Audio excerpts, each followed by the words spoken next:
చైనాతో అంట కాగేందుకు బంగ్లాదేశ్ ప్రయత్నిస్తోంది. భారత్ పట్ల వ్యతిరేకత పెంచుకున్న బంగ్లా పాలకులు డ్రాగన్ కంట్రీతో చేతులు కలిపి మనల్ని దెబ్బ కొట్టాలని పగటి కలలుగంటున్నారు.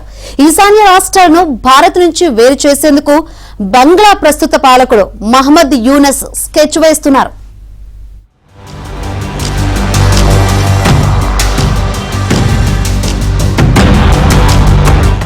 నిజం చెప్పాలంటే మహమ్మద్ యూనస్ ఒక పిల్లకాకి. తనను తాను ఎక్కువగా ఊహించుకుంటున్న నాయకుడు. చైనా వాడుకుని వదిలేస్తుందన్న సంగతి ఆయనకు అర్థం కావడం లేదు. రెచ్చిపోయి ఏదేదో మాట్లాడేస్తున్నారు. బంగ్లాదేశ్ ప్రధాని పదవి నుంచి షేక్ హసీనా పదవీచ్యుతురాలయ్యాక నోబెల్ విజేతైన మహమ్మద్ యూనస్ తాత్కాలిక ప్రభుత్వ సారథిగా బాధ్యతలు చేపట్టారు.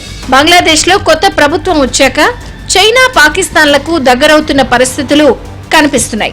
53 ఏళ్లలో తొలిసారిగా పాక్ నుంచి నేరుగా బంగ్లాకు కార్గో షిప్లు చేరుకున్నాయి. వ్యాపార వాణిజ్యాల వరకు బాగానే ఉన్నా మహమ్మద్ యూనస్ ఇటీవల చైనా పర్యటనలో చేసిన వ్యాఖ్యలు వివాదాస్పదంగానూ ఉన్నాయి.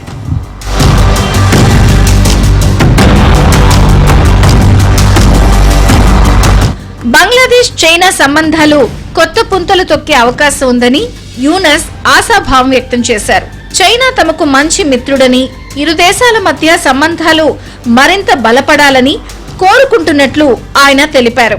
బంగ్లాదేశ్ ఆర్థిక వ్యవస్థను బలోపేతం చేయడానికి చైనా పెట్టుబడులను పెంచాలని ఆయన కోరారు. తీస్తా నది నిర్వహణ, పునరుద్ధరణ ప్రాజెక్టుల్లో చైనా కంపెనీలు పాల్గొనడానికి బంగ్లాదేశ్ సిద్ధంగా ఉందని తెలిపారు. చైనాతో స్నేహాన్ని అడ్డుపెట్టుకుని భారత్ ను దెబ్బతీయడానికి ఆయన ప్రయత్నించారు. 7 సిస్టర్స్ గా పిలిచే భారత ఈశాన్య రాష్ట్రాల వైపు చైనా దృష్టి పెట్టాలని ఆయన సూచించారు.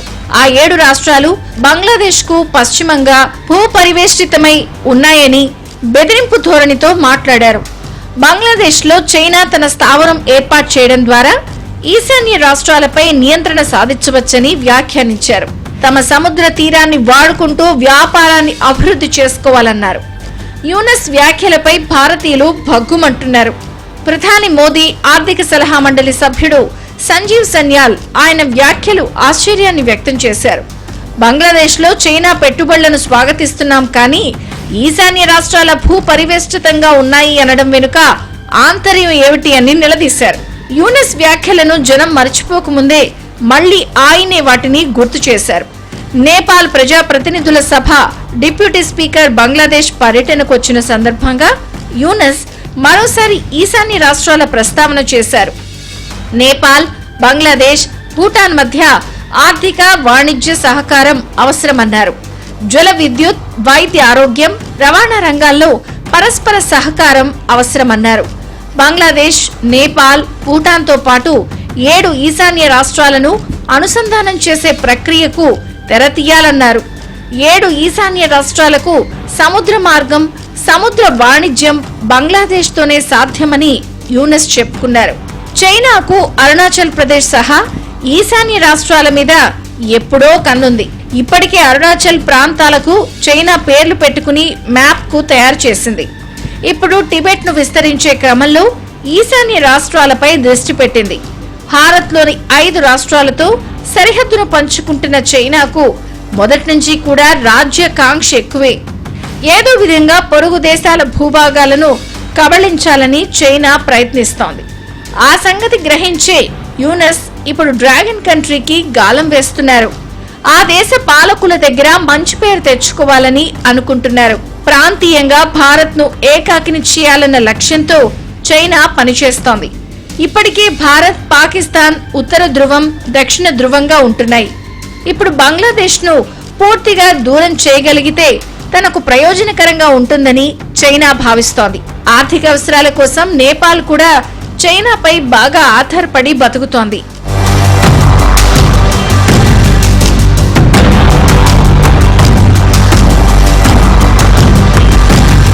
బంగ్లాదేశ్ కి చెందిన ఒక మత గురువు కూడా భారత్ పై విషం చిమ్ముతున్నారు.